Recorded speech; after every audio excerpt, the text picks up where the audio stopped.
পোশাক রপ্তানির আড়ালে দেশ থেকে $7 কোটি পাচার করেছে রাফায়েত গ্রুপের প্রতিষ্ঠান S Islam and fashion limited. প্রতিষ্ঠানটির বিরুদ্ধে অর্থ পাচারের প্রমাণও পেয়েছে Bangladesh financial intelligence unit BFIU।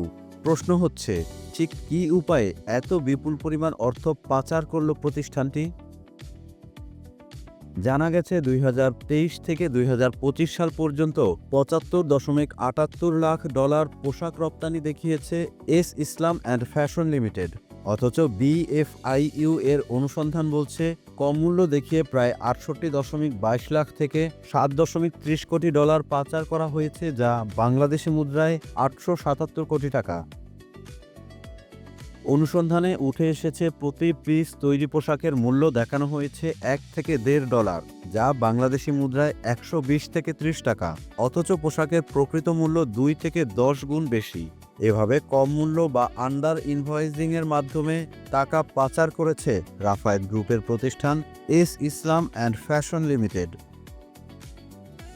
এদিকে বাংলাদেশ ব্যাংকের অনুমতি ছাড়া রাফায়েত গ্রুপের মালিক মোহাম্মদ সিরাজুল ইসলাম নিজ নামে দুবাইয়ে কোম্পানি খুলে রপ্তানির আড়ালে বিপুল পরিমাণ অর্থ পাচার করেছেন বলে প্রমাণ পেয়েছে বাংলাদেশ ব্যাংকের এই গোয়েন্দা শাখা। শুধু অর্থ পাচারই নয়, Rafayet group Rafayet fabrics limited ও S Islam and fashion bond সুবিধায় আমদানি করা অন্তত 4000 মেট্রিক টন কাপড় শুল্ক কর ফাঁকি দিয়ে বিক্রি করে দিয়েছে বলে প্রমাণ পেয়েছে বন্ড কমিশনারেট। অনুসন্ধান বলছে রপ্তানি হওয়া এই পোশাকের দাম 3 থেকে 10 গুণ কম দেখানো হয়েছে। আবার কাস্টমস কর্মকর্তাদের নজর এড়াতে একটি বড় চালানকে ক্ষুদ্র ক্ষুদ্র আকারে দেখিয়ে রপ্তানি করা হয়েছে, যাতে অর্থ পাচারের বিষয়টি নজরে না আসে। এছাড়া প্রতিষ্ঠানটি স্বল্প সময়ের ব্যবধানে একই জায়গায় একই জাতীয় পণ্য একাধিক ইনভয়েস ইস্যু করে রপ্তানি করা হয়েছে।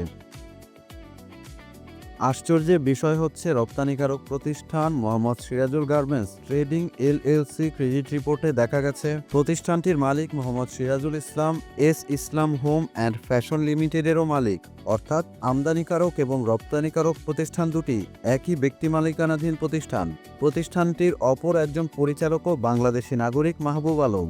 অথচ ফরেন এক্সচেঞ্জ রেগুলেশন অ্যাক্ট 1947 এর সেকশন 4, 6 এবং সেকশন 5 এর বিধান মোতাবেক বাংলাদেশ ব্যাংক বা সরকারের অনুমোদন ব্যতি রেখে দেশের বাইরে বিনিয়োগ ক্যাপিটাল ট্রান্সফারের নিষেধাজ্ঞা রয়েছে।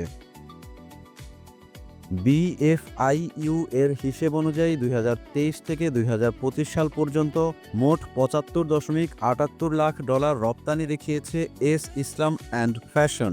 প্রকৃতপক্ষে এই রপ্তানি মূল্য 1.7 গুণ হতে 10.64 গুণ বেশি হতে পারে। অর্থাৎ পোশাক রপ্তানির আড়ালে প্রতিষ্ঠানটি $68.22 লাখ থেকে $7.30 কোটি অর্থাৎ প্রায় 876 কোটি টাকা পাচার করে থাকতে পারে, যা আরও খতিয়ে দেখতে NBRকে অনুরোধ করা হয়েছে। এই বিষয়ে বক্তব্য জানতে চাইলে S Islam Holmes and fashion লিমিটেডের ব্যবস্থাপনা পরিচালক মোহাম্মদ সিরাজুল ইসলামের সঙ্গে যোগাযোগ করা সম্ভব হয়নি।